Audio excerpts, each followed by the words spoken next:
Hello, everybody. This is the Analytic Alchemist, and I am joined tonight with two special guests. A third is on his way, hopefully. Uh, I am, good friend I am. Introduce yourself, buddy. Yeah, this is I Am Serious. I've had Eric on my show once. My channel is I Am Serious, and Eric's been on the show before, and he invited me on today. So we're going to discuss a number of topics that he mentioned before the stream, and it's good to be here. Thank you for having me on, Eric. No problem, man. Anytime. And I also have with me tonight uh, Derek, aka Mr. Brass. Why don't you introduce yourself, Derek? Hello there, everyone. This is Mr. Brass, and today um, I'm going to be having this little discussion with Eric and his friends over, statism, feminism, and all the like, and talking about the hypocrisy that we were doing, like as said before the live stream. hmm Yeah, Yes. you started off by saying with if they didn't have double standards, they wouldn't have any standards. I know, and it's true. Yeah. I've always said this: if you Yes. accuse a politician of doing something corrupt, they're probably the ones that are corrupt. hmm Yeah, I mean, when you said that, it just reminded me that um, that on that level of deviancy, and whether you channel it sexually or politically or whatever, uh, and despite what label you decide to give yourself, whether you call yourself a liberal or it's always liberal though, isn't it? Isn't that the key word? Like I'm liberated. I'm liberated from sexual morals. I'm liberated from the boot heel of men. It's always liberation. That's always the term they use. You know, and they'll and they and in reality, the opposite is true. It's actually subjugation. Always is. History has shown it. The evidence is there. And I just mentioned that those people, the people that identify under those labels, do not have the word hypocrisy in their lexicon. Doesn't exist. It can't exist because, like you said, that's the only standard they can have is that double standard. Otherwise, their whole movement falls apart. But anyway. Yes. Absolutely. Um, yeah, they're liberated from traditionalism, essentially, Yeah. uh, from families having families and community. Uh, Organization to them is disorganization. You see how everything gets flipped Yes. upside down, and yeah, up is down and left is right. Uh, yeah. Yeah. Michael Jones often says it in this way that it's and I'm sorry for the listeners to just drop his name like that, but we were talking about him a little bit before the stream. Uh, he he always says that it's an opposition to actual objective morals that can be observed and measured as to the fruits that they eventually create, right? Yes. And that's something that the liberals and the atheists they don't think exists. There's no such thing as objective morality. When actually, yes, there is. We've known it forever. And when you remove that and liberate yourself from objective morals, you get basically what we're seeing happening in the Western cultures today. It's sad. Yep. Well, I mean, I can't really say much of anything on that point because I'm an error theorist when it comes to morality. Well, I What's mean, that? I believe moral statements are just an error. An error, Yeah. like a mistake? Um, they're well, not really error. They're false. Moral statements are false? Yeah, by default. Okay. How do you can you give me an example? Well, I mean, it goes back to J.L. Mackey's. He's a philosopher. Well, he's a late philosopher where he went into, for example, how we seem to have this intuition of moral, like of like objective morality, but really, like, it seems weird. Like, where does this sort of thing, this sort of intuition, really come from? It works a lot different than anything else in the universe, really. Yeah, and the question of where it comes from really in the end comes from your view on the quote unquote universe. Because I was quoting E. Michael Jones, and he's obviously a very devout Catholic, although he does admit the fall of the state of the Church and the Vatican. But he does believe in God. So to people like that, they're obviously the center point or the focal point of objective morality comes from that source. But if you don't believe in God, then you have to, and you believe that there's some sort of objective morality, then you have to find the source of that somewhere else. Well, there is more moral theories for atheists. It's sort of like Eric Wheelingberg, who's also an atheist philosopher, where he goes into godless normative realism. Mm-hmm. Okay. There's also moral Platonism, which is something that Plato advocated for, and so did Aristotle. Well, not Aristotle per se, but he mentioned it. That's interesting. I don't, I'm not well versed on a lot of atheist philosophy. But maybe can you give me an example of sort of an atheist philosophy and what the idea is on a focal point for objective morality? And then maybe we can go into more of the topic that Eric wanted us to talk about. Well, yeah, let's go. No, that's okay. You guys can totally discuss this. That's fine. Well, let's talk about what Eric wants to do, because I don't want to get all real. Yeah. Okay. Good idea. Good idea. I can get off topic on that, but I suppose I can kind of segue into what Eric was the focus of Eric, because Eric, you wanted to focus more on sort of the failures and the reality of what is feminism and PC culture, correct? Yeah. Okay. Yeah, we can loop back to Yeah, that topic later. Yeah. Shit. All right. So yeah.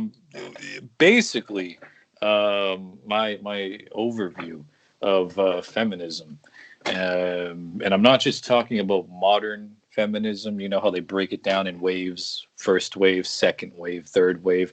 I think the whole thing is a travesty. I think I'd probably be viewed as anti-woman for saying this, and to some extent, I think I am.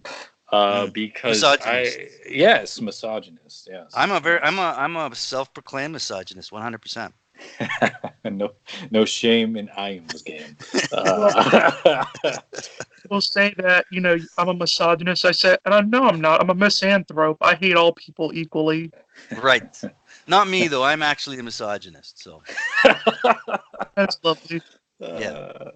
I mean, I've always is like people say, well, you're a sellout, and or they'll say you're an asshole, and I said, when did I ever deny that I was an asshole? Right. Well, okay. A couple things. First of all, what you just said, Eric, is 100%. I've repeated that many times on my own stream. I don't believe in waves of feminism. There was no waves. It's all one big fucking wave, and it's all crooked. Yes. From the very start. Yes, 100%. And second of all, the reason why I call myself a misogynist is because it doesn't mean anything anymore. It's just a pejorative. It's something that you call someone if they don't agree with what you believe. I'm not only a misogynist, I'm also a racist. I'm also an anti-Semite. And I own those titles now because I've been called them many times, and I've been called them that as a pejorative because it has no meaning anymore. It doesn't mean what it was originally meant to mean. So yes. I'm also they're all hijacked terms at this point. Mm-hmm. Like I am said, it's you don't agree with me, well, you're this or you're that. It doesn't mean anything anymore. Go ahead, Derek. You know why they do that? it's because what they want to do is they want to make these words normal, so and with less impact, so that way people will be more encouraged to actually do the violence and be those things Hmm. without fear of being, they won't care about being called it, which, will create chaos, which the government can, of course, step in to solve it, like they try to do everything else. Well, you look at it etymologically. All these words, all these normal words, they take and they put an ist on the end. So, or an ism, right? So you've got race, which is an old word. It's been around a long time. You got feminine. It's an old word. It's been around a long time. Well, misogyny is a little different, but they add the ist or the ism on the end of the word. And if you I was watching a stream from, I think it was an Owen Benjamin stream quite a while ago. It was quite a few months ago, and he had a dictionary out from like the end of the 19th century, so the 1890s or something like that. He had a dictionary, a hardcover book dictionary. The word racism didn't exist. There's no such word. It wasn't. Well, It didn't even exist. well, yeah, the racism as we know it really can be traced back to the Enlightenment. You mean as the word the actual word in the lexicon? The ideology, Oh, the ideology. that being a racist really comes back to them because ancient people had no concept of race. Yes, exactly. That was my point. If you look up the definition of race, it means part of a tribe or family. It has nothing to do with the color of your fucking skin. Yes. So they're all nonsense words to me. All of them. Yep. Uh, and to go back to why feminism is Yeah. such an absolute fucking failure in terms of liberating, quote unquote, Oh yeah. women. It actually disempowers them.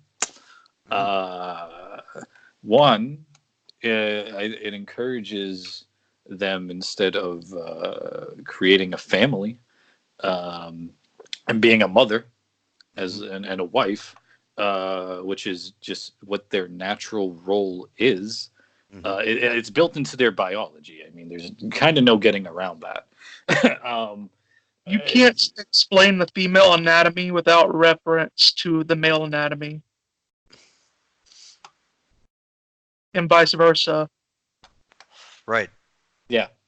They Yes. fit like a glove. Um, yeah.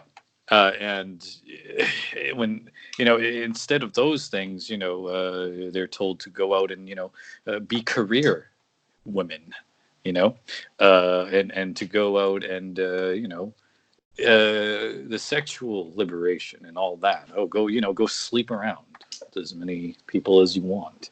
Mm-hmm. And yes, you what you said, I am. It's actually this form of liberation, quote unquote, is not liberation at all. It's actually subjugation, Yeah. because they're trading in their natural roles, what they're just naturally good at doing, and find contentness in doing, uh, for these unnatural things that they're not meant for. And most women who follow this path usually end up alone and miserable. Yeah. Old, alone, and miserable. Those are Yeah. those crazy cat ladies you see. Well, you also have to remember this too, as well as like women are less happy now than they were 100 years ago. Yes. So Yes. great job, feminism. Yeah, it does. It's not surprising, and if for your listeners, if you'd have a hard time understanding how liberation, anytime liberation is ever mentioned in history or in mainstream media, it actually means subjugation, and those are the word games that they play. But if you don't believe it, just go back and Read some history books, man. It's all there every Yes. single time. Every single time. Same with the civil rights movement, sexual liberation movement, the whole thing. You're not being liberated, you're being subjugated. Yes. It, you know, it's rooted in a society's rejection of God, Mm-hmm. ultimately. Whether you're a Christian, Muslim, deist, Yep. just a general thing. If you remove that, even if it's just the concept, if you remove that, your society is screwed, man. It's Yeah. just screwed. Uh, Well, you that's have. the. Sorry, go ahead. I was just going to say quickly that that's the objective moral sort of focal point that E. Jones says that once it's removed, it has to be filled with something else, Hmm. and that's where they come in, offer you liberation, and just like that, you're under their heel. Mhm. Yes. In the vacuum that's created Yeah. by the rejection of the divine, you need to fill that with something, and of course, here comes the state or the government to fill it. Um, Yes. so now the government will be God, and it'll take on all the roles that a god would have, and that's a terrifying notion. I mean, Yeah. uh, Mao, Stalin, Hitler. Go go look to history to see what happens when things when the people allow it to get that far. Yeah. And Well, I and always put it like this: is like feminists always go into how men have power, and I say, to be honest, male power to an extent is illusionary. Ultimately, if society views you as more or less a disposable, indentured servant that also functions as a sperm bank, who really has the power? oh yeah, yeah. I mean, to me, like these are all talking points that I've gone over many, many times, and you're absolutely right. It is in order to convince women that they need liberation, you have to convince them that they are already under some kind of subjugation, and that focus in the religion of feminism is men. And so you can go, any intelligent person that has eyes to see and ears to hear can just go and observe the world around them, look to their fathers, brothers, uncles, grandfathers, neighbors, etc. Look at the men in the world and their lives, do a little bit of research, and there's no evidence of this so-called male power that keeps women under control. Now, say that to your average woman today, and you'll get it'll be look like, and you look them in the eyes, it's like looking into the eyes of a goat. There's nothing there. I It's fucking also put incredible. like, Deer in the headlights. Yeah. yeah, I also made this little joke with a trans man, I mean a trans woman. I said, I said, like a trans person says, we want trans people to be represented in movies. And I said, you got Buffalo Bill from Silence of the Lambs. Ain't that enough? Which was a really an actual very good representation of the trans community in that movie. Very good, very accurate representation, I might say. How dare you? Ah, shit. Yeah, man. Uh, yeah, when you convince women that men are the problem, even though they're not, they're actually the foundation of societies. Heads up, the defenders, the fighters, the providers, the protectors. Those things you need in order to maintain a society. Yeah, that's us. We're the evil men that they keep trotting out in their propaganda and rhetoric. Uh, you know the breakdowns of family and community. feminism is largely responsible for. Yeah. And it's totally on purpose, right? It's totally on purpose. The people who propagate this stuff do so on purpose because they specialize in destabilizing societies. Um, you brought them up earlier. I don't know if you want to go into that or not. I brought up the people that are destabilizing. Yes. Are you talking about a tribe, a family name? Yes. I think it began with a J. Oh, the Jehovah Witnesses.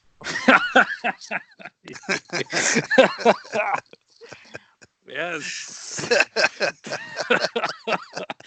The Jehovah's Witnesses. They Yeah. need to be stopped. We need Not to knocking at our ban. doors. Yes. Always with their pamphlets and their Jesus was an archangel business. Putting up their kingdom halls everywhere. Yes. They're the Yeah. ones who are at the top, really. Mhm. No, but here comes the anti-Semitic label. Yes. But Jews, ladies and gentlemen. Well, you can drop some names. You could drop Rockefeller, Rothschild. You could drop, So let's see, pretty much any Berg, any last name that has a suffix of Stein. Berg, Stein or Berg. Coincidentally, and not coincidentally, all German names. Also, you've got who was the father of psychoanalysis? Freud, yeah, Sigmund Freud. Sigmund Freud, and also his nephew, Edward Bernays, is another name you could drop. And these are Yep. real people. These are real fucking people who call themselves Jews, who are absolutely 100% involved in, well, we're talking feminism here, in the creation and sustaining of feminism. Yes. I mean, I always found it funny because when there goes over this talk about the soul and brain damage, I always said I find it funny that they mention this because don't they know that the ancient Egyptians knew about brain damage? And Aquinas' theory on the soul predicts that. It's really just nonsense, a lot of the philosophy that comes out of these movements. Right. Are you talking the feminist movement in particular? Yeah, this Yeah. whole thing is just stupid. And, like, I'm always going after feminist. And because I do probably call myself an anti-feminist. Oh yeah, absolutely. Because, they have this view that women were in subjugation for all of history until just recently, which is just patent nonsense. Yeah, I know. It's ridiculous, and from my perspective, feminism didn't really become a buzzword until probably a decade before I was born, and growing up, it wasn't really anything that it wasn't a part of my vocabulary or my consciousness until I was, more of an adult. And even at that point, it, as it is compared to today, how that concept has infiltrated our especially our Western societies today, it's at the point now where the average woman who doesn't advocate feminism, doesn't stand on the street with a sign, or isn't vocal about feminist opinions, their mind works like a feminist. Just your average woman on the street. It might not. They might not be the radicals you always see on TV shouting and wearing pussy hats, but the average woman, she's been programmed to have feminist tendencies in her thinking, in her everyday thinking. Well, this might sound unpopular, but because I know there are Christians probably watching and everything like that. But I always say, the feminist movement to some extent has co-opted Christian ideas while Well, also denying the God of them. oh, of course. That's how they Like, work. That's their like, MO, for man. example, like the entire oppression narrative is a combination of both Marx and, to an extent, Christianity, because like they take pride in being oppressed, which is sort of how Christians were up until like uh a little while after the Middle Ages, where they, because they believed suffering and being oppressed it was getting closer to Christ. Well, God, you know who the kings of being proud of their oppression are? This Yes. and even the enlightenment notion of moral progress, that we're going forward, like as we go forward we're progressing morally. Yes. This Yeah. whole idea comes from Christianity, because like the idea comes from the Christian notion that in the past, before Jesus, we were unsaved sinners, but after Jesus and every year after Jesus, we're saved, and we're getting closer and closer to the end times. hmm So that was sort of how moral progress originated, and the Enlightenment just took that idea and co-opted it into their own movement. Well, you can go back further than that and look at while Jesus was alive, he was constantly confronted by Jewish Pharisees. How because Jesus existed, they were oppressed. So like nobody knows oppression better than the Jews. I hate to say it. Well, yeah, they're God's chosen people, and I'm saying, like, chosen for what? Like, like all their holidays are all about them being oppressed. Yeah. Oh yeah. Uh, And if you say they're not, you're an anti-Semite. And if you question the history of their oppression, you're an anti-Semite. In some places, you can go to jail. It's pretty obvious who the kings of oppression are. But anyway, yes. feminism. There was a little side note here. I'm blanking on his name, but there was a dude who published a book. It had to do with the Holocaust, and the death toll wasn't like nearly as high, hmm um, in terms of the Jewish people who were killed during that, as is made out to be. And he was a scholar, I'm pretty sure, but and I think it happened in Canada, if I'm not mistaken. Oh, I'm sure it did. I'm sure it did. Uh, and he was prevented from publishing his book, and for trying to do so, for trying to go to different printing presses. He was tried. He was taken to court, um, and I think he was imprisoned at some point. Yeah. So he might be doing time right now, just for presenting an alternative view on Jewish history. Uh, Yeah. No, but I know. yeah, I heard that story. And there was a woman too that went through that, actually from Alberta, yep. who also got persecuted for the same thing. I think she was even extradited and tried. It's insane. It's absolutely insane. But anyway, do you want to go down that road, or you want to? Have you ever noticed how the left is is really co-opting Islam?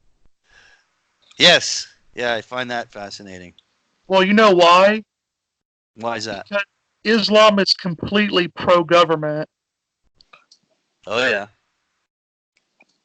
So of course they have that in interest, and Islam seeks to control everything in the government. Yeah, And I suppose they'd be pro-government if they were the government. That makes sense. well, I mean, Muslims are just, like I said, they're like the LGBTQ community. They're just useful idiots. Yeah, I wouldn't argue with that. They're just a means to an end. They don't I've always said this: the Democrats and Republicans. I tell this to gay people all the time. I say, the Democrats and Republicans both equally hate you. They just have different ways of expressing their hatred towards you. To who? The Are you talking about sodomites? Yeah. I don't use the word, I don't use the word gay, man, because that's bullshit. They took that fucking word from us. It's supposed to mean happy. Fuck that. They're sodomites. That's the word I like to use. Yeah, I'm serious. Like, come on. It's true. Yes, this is why I brought you on, man. This is why. Unfiltered. I love it. Yeah. What I believe you've made some what some would consider controversial comments on mainstream Islam. I am. Yes. How dare you? What were those again? Well, first of all, I'm not trying to stir the pot or anything. Well, first of all, I don't think your other guest. No, it's Derek, right? Yeah. Yes. Or the Brass Man. Is that what it was? Brass. You can call me either one. Okay. Well, I don't think you know that I am a Muslim, but most Muslims don't like me because I don't submit to. I suppose these are the controversial things you're talking about. Is that I don't submit to what I call brand Islam, which is the Islam that you see in the world today. It's the one that's sold to the followers. It's the one that's sold to the public. It's the one the LGBTQ try to get in bed with. And I find it funny because brand Islam, if you're in one of their countries where they're the majority, and you're a sodomite, they'll fucking kill you, man. Mm-hmm. So I don't understand. They're very odd bedfellows to me. Very odd. They also don't like feminists either. So. Well, at least we have that in common. Oh yeah, you like to kill sodomites too? Well, we both feminists. I don't need to. Well, I mean, I don't joke around. I've said some controversial things about the LGBTQ community as well. Right. I said, like, a gay person once asked me, "You should donate to a gay cause," and I said, "My tax dollars already go to AIDS." Yeah. I would say I do. I donate to like children's hospitals so I can make children happy, which is what gay means. I don't donate to sodomite causes. Absolutely not. Well, you know what's the bad thing about being a gay man? Well, I mean, a sodomite man? What? It's a pain in the ass. Shit. Shit. We're on sodomites now. Let's do it. Well, here's the thing. If you want to kind of combine what you asked me and then what the topic was at hand, is that when it comes to brand Islam, it's a very patriarchal culture, and so it's completely incompatible with feminism. It's completely incompatible with feminism. There's degrees of brand Islam. If you go into Saudi Arabia, I mean, women still to this point really don't drive, or they couldn't drive for a long time. And I'm not an expert on Saudi law, so this is just talking points I've heard in recent years. They have a low crime rate. They have a very low crime rate. That's right. They have a very low crime rate. Because sorry? Don't drive. Yeah, women don't drive. Well, women were forbidden from driving, and how does that wouldn't fly in a feminist culture? And but their car accident rate went down tremendously when women couldn't drive.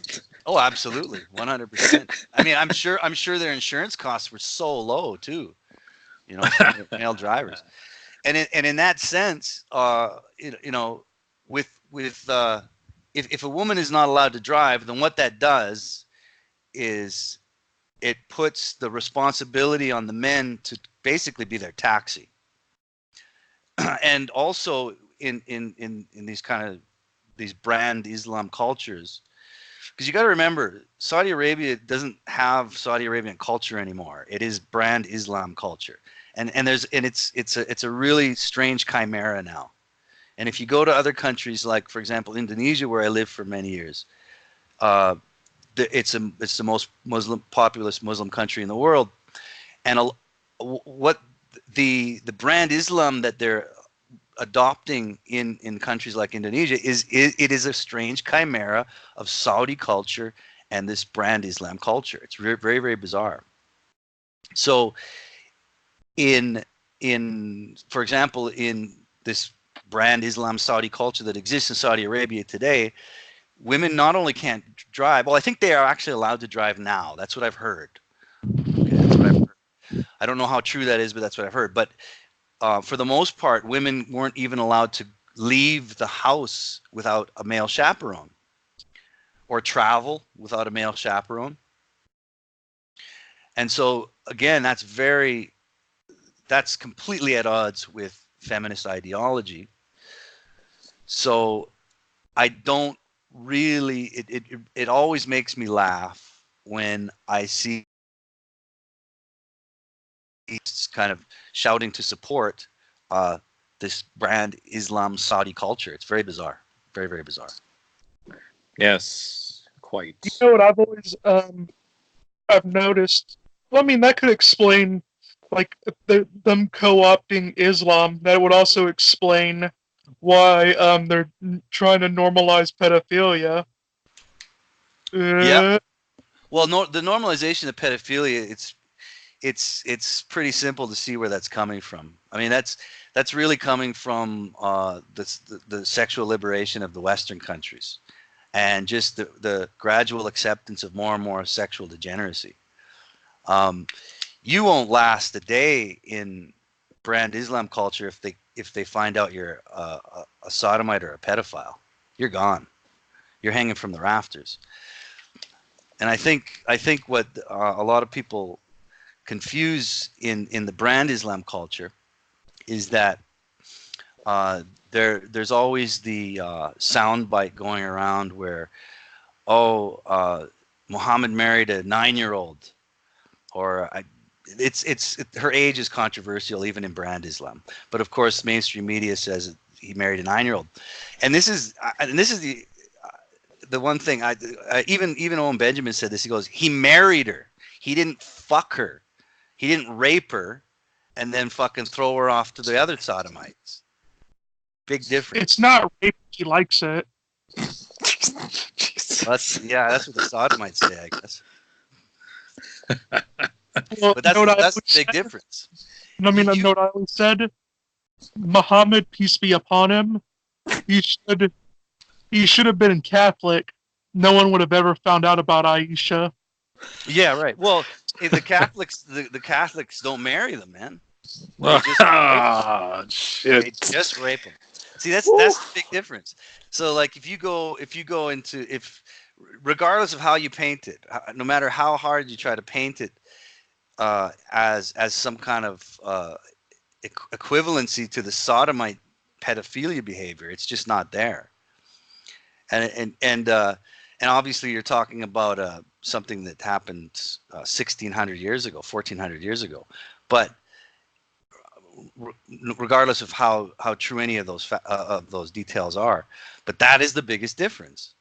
You see, here in the West, we have the Epsteins, the Steins, and the Bergs running Hollywood, promoting sodomy and sodomite marriage, etc. These people, they're not marrying young women to make them wives and have children and a family. They're fucking sodomizing them, raping them, and then passing them around, and then God knows what else. Big fucking difference. Now, I'm not trying to advocate child marriage here. It's obviously a different thing in the modern age, but that's the main difference. If you want to understand where the normalization of pedophilia is coming from, the sexual liberation that was started and run by these tribal families who just happen to have all these strange German surnames.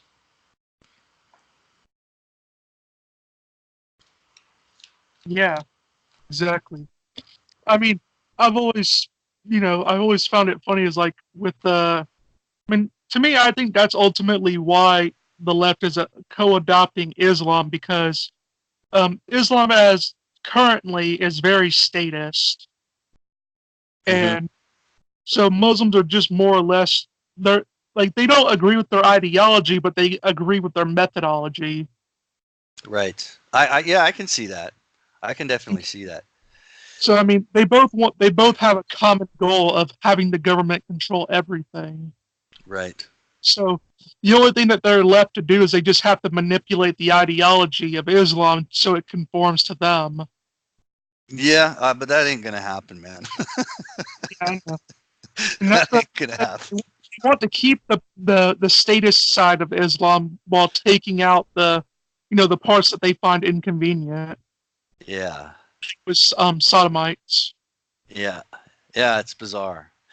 Well, I guess, but I think that's just a direct result of uh, filling the vacuum that's left in the absence of sort of a perfect moral, objective morality that Mhm. comes through the concept of a God or a creator. You once you remove that there's a vacuum, it has to be filled. And when you're dealing with this kind of degeneracy, or just I don't even have to say degeneracy, just the moral or the the fallibility of the human. You know, humans Mhm. aren't humans are prone. They're prone to make mistakes or to sin in religious terms. You Um, Wait, you're Muslim, correct? yes, I and was that well, technically, wouldn't you not believe like that sort of sounds like original sin? well, okay. This it always gets complicated, and I don't. It's funny because I rarely bring it up on my own stream, but I have discussed it a bit with Max too. But uh, I'm Muslim, but again, I'll say I don't believe in the brand Islam, which is the Islam today. So the Islam traditions and beliefs that are propagated in the media is completely foreign to my own. Yeah, I mean, I get that. I'm just saying about the concept of original sin because I believe Muslims don't believe that. Yeah, if you're talking about the source, the original source of Islam as a doctrine, then yes, there is no original sin. There's no original sin. 'Cause I know There, they follow from Judaism on that one. yeah, no, there's no original sin. Not according to the original the first and original doctrine of Islam. It doesn't exist. There's no such thing as original sin. But they also believe that Jesus never died. Oh yeah, they don't believe he So was on the cross. no, they don't believe that he died. They don't believe he was killed. In other words, he Oh was yeah, not killed. In the Quran it says they tried to kill him. They were made to believe they did, but they did not. Something like that. That's not a direct quote, but so that right there, just that alone causes a lot of friction between the Catholics and the Muslims. well yeah. To me that story that they're to me I think they're paralleling the story with Elijah. Um, because Elijah went up into the clouds. Well, Maybe. so I think it's sort of a parallel with Elijah with that one, where they're basically saying Jesus was like Elijah. Yeah, see, now you're getting into brand Islam, man. True. And there's all sorts of tomfoolery in brand Islam, a lot of speculation. I mean, if you go by just the Quran alone, it there's no detail. It just Yeah. says they thought he killed him, they didn't. But then Yeah. if you get into brand Islam, then comes all the theories. And have you ever heard of the Gospel of Barnabas? No. Really? That was a. I think I did. That was a Gnostic gospel, right? Yes. Okay. Yes, Barnabas is a Gnostic gospel that was apparently found and translated later on. It's fucking interesting read, man. If you ever, I don't think it's too hard to find, but if you, if any of you guys get a chance, you could probably get it free online somewhere. Read the Gospel of Barnabas. It's fucking amazing. Now, I have really no opinion on the authenticity. It's just fascinating. But a lot of the brand Islam, they like to borrow from that gospel because that gospel is apparently from a witness to in Jesus's time. Now, the history of it, it was translated from the original Aramaic. It was an old text found. I don't know the entire history of it. That's fascinating too, that story. Well, And it, Barnabas was the name of the criminal that allowed they allowed to go free, so Jesus would be the one that would be allegedly getting killed. see, I don't know. I don't. That's something I don't know. I'm not Because, sure about that. well, Barnabas's real name was well, technically Jesus' name is really Joshua, and Barnabas's real name was Joshua Barnabas, Okay. or Yeah. See, Barnabas. yeah. I'm not too sure about that. But that gospel basically supports the Quranic notion that he didn't die. But it's a really bizarre story because it the way that it works, the story as it's told, if I can remember, in Barnabas is that he Judas sold him out, and when they came to find Jesus, he had already left, and the Roman guards mistook Judas for Jesus, and I think it's under the pretext that some kind of miracle occurred, and that when the guards came, they seized Judas and took him to be Jesus, and he pleaded with them, "I'm not Jesus," but I guess because of some miracle of God, they thought he was, and that it was Judas who was crucified instead. Now that's the Gospel of Barnabas. That's nothing to do with the Quran. It's an interesting story. It's an interesting take, and it's interesting how a lot of the brand Muslims attach themselves to that gospel. But again, I don't know the authenticity. So, I mean, again, I guess that's the point. Is that's just another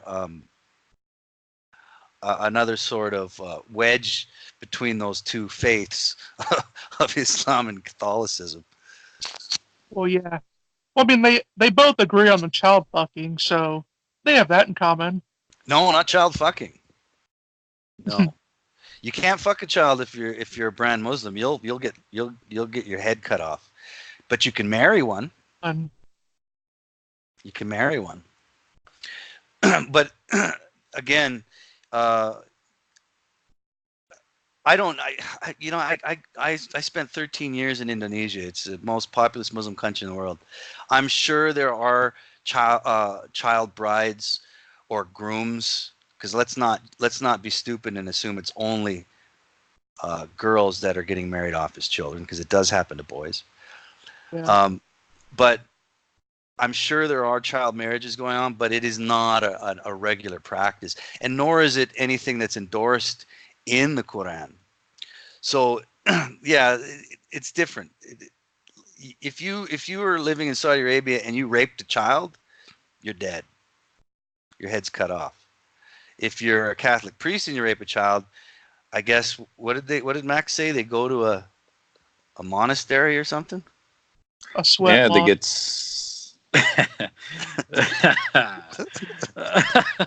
See, that's a big difference right there, man. They just get sent to some isolated monastery to, sit about and sit there and think what he did. Yeah, that's a big difference. Because if you get caught doing that in Saudi Arabia, they'll fucking cut your head off. I mean, yeah. And I think, to tie this back in with the feminism, I think, so that's why I believe, like, it's all about mixing up the ideologies in order to ultimately get what they want, which is government control. Right. Yeah, that's what you're saying. Government control. Yeah, I could see that. I can see that. which is Well, but, going to screw them over in the long run. yeah. Well, I mean, you have to remember, people generally do things in their own self-interest. The government is a group of people, so they will generally do things in their own self-interest. Yeah. So when they do child sex education, you have to remember that they're doing that out of their own self-interest. Yes. Yes. They're not doing it for the benefit of the kid. Jesus. Yeah. You Peace be know, upon. well now you can educate children in libraries by having a fucking tranny read them a book and That's right. and you know, flash them their balls. It's bizarre, man. I was just Absolutely watching a bizarre. video earlier today of I don't know where it was, but all the comments were in Spanish, so I assume it wasn't here in the States, but it was. I don't know where it was, but there were these two grown men who were doing a striptease on a stage. It was in like a concert setting, and the audience It's children. were teenagers and children. I know. Yes, I know. Well, yes. again, that would never happen in a brand Islam culture. And it's funny too because the no in England, I believe, in the past year or so, the number one proponents to get any kind of LGBT sex education taught in schools and have actually had it shut down were Muslim immigrants. They're the ones shutting that down in schools. They're going, fuck you. You're not teaching my Muslim kid your sodomite ways. Good for It's not, them. yeah. They're the ones that are shutting it down. Not the Catholics, not the Christians. They're not doing it. Yeah, where are the Catholics on this issue? It's a good question. That's right. Either turning a blind eye to it, or they're too busy moving the pedophiles to monasteries. Just, Yeah. That'll teach them. Here, have a paid vacation, courtesy of the Vatican. Uh, Yeah. Yikes. Yeah, I mean, fuck feminism. Is what the three of us are trying to say here. um, yeah, you guys want to? I don't know. You guys want to loop back to? Oh, men's rights. We haven't touched on that yet. We kind of Yeah, did, let's get but yeah, it's one of the it's one branch of any topic on feminism. But yeah, let's get into that. yeah, definitely. So I am here. Definitely has more knowledge about that stuff than I do. You've been pretty steeped in that scene for how long now? Okay, well, first of all, not necessarily men's rights. I've never been a men's rights activist. Okay.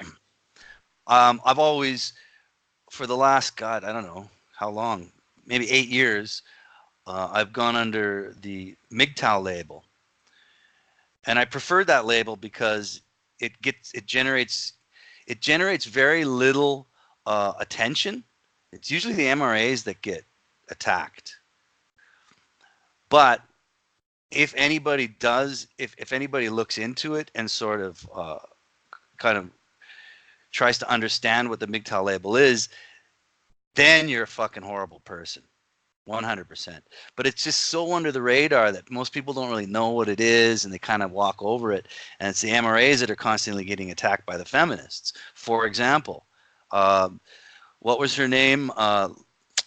Christ. What was the name of the woman that did the Red Pill documentary? oh, I know her name's like Casey. Casey something? Is that it? I think so. Casey Anthony. No, no. Hold on. I want to get. Hold on. The Red Pill documentary. Mad Michigan Max was in that. Yes, Casey J. Yeah, Max was in that documentary, man. Yes, he was.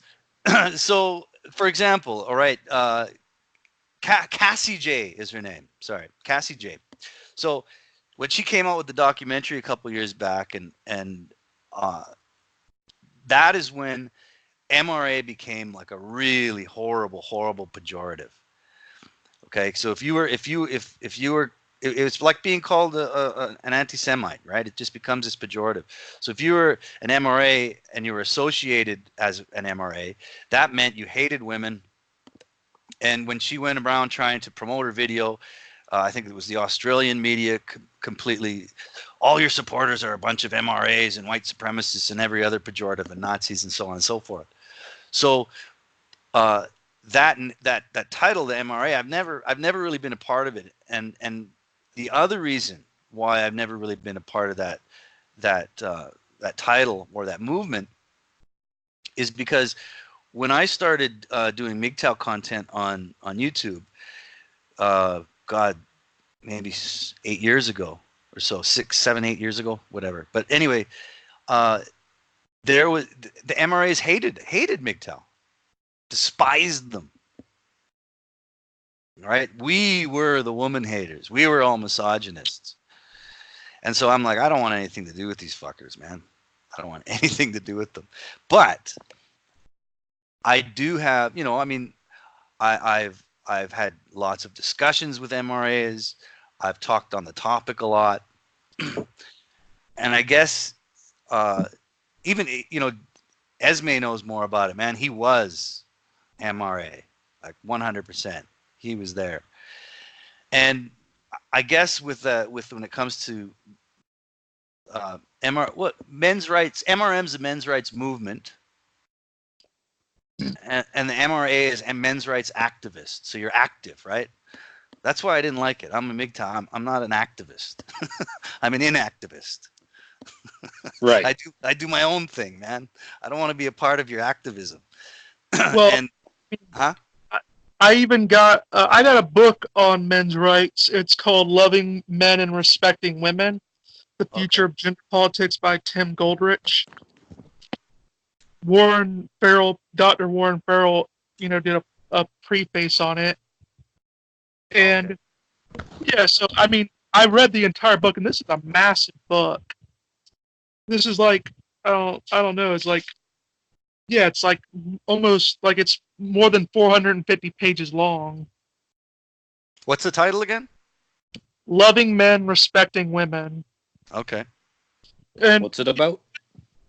It's about, it's about men's rights and stuff, but it's actually interesting because he doesn't just focus on men's rights. He also shows how it affects women as well, and how feminism is even bad for women. If you completely remove men from the situation, it's, he still makes the argument that feminism is even bad for women.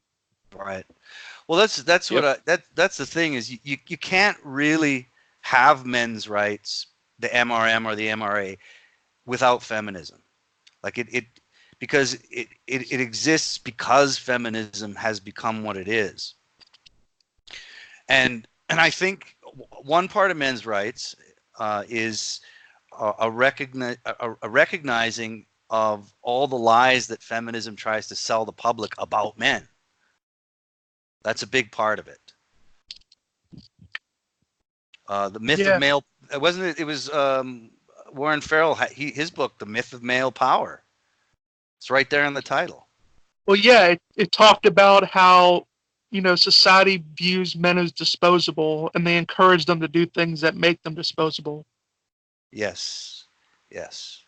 Well, which is true. And, what's funny about it is, like, people look at polygamy and they think, oh, well, that's such a sexist thing. It clearly only benefits the men. I'm like, are you nuts? It benefits the women, not the men. Of course it does. I know. You're absolutely right. Because think about it this way. Let's just say, like, let's treat people like we do commodities, really. Like, we have a limited number of people, and, for obvious reasons, right? We have, like, an even number of men and women. Mm-hmm. And if you have a guy that's marrying plenty of, like, 3 or 4 women at once, then that's 3 more women that other guys can't have. Yes. and that's also the only men that can really do polygamy are rich guys. Yes. So It's Pretty they're much, man. they're monopolizing the reproductive market through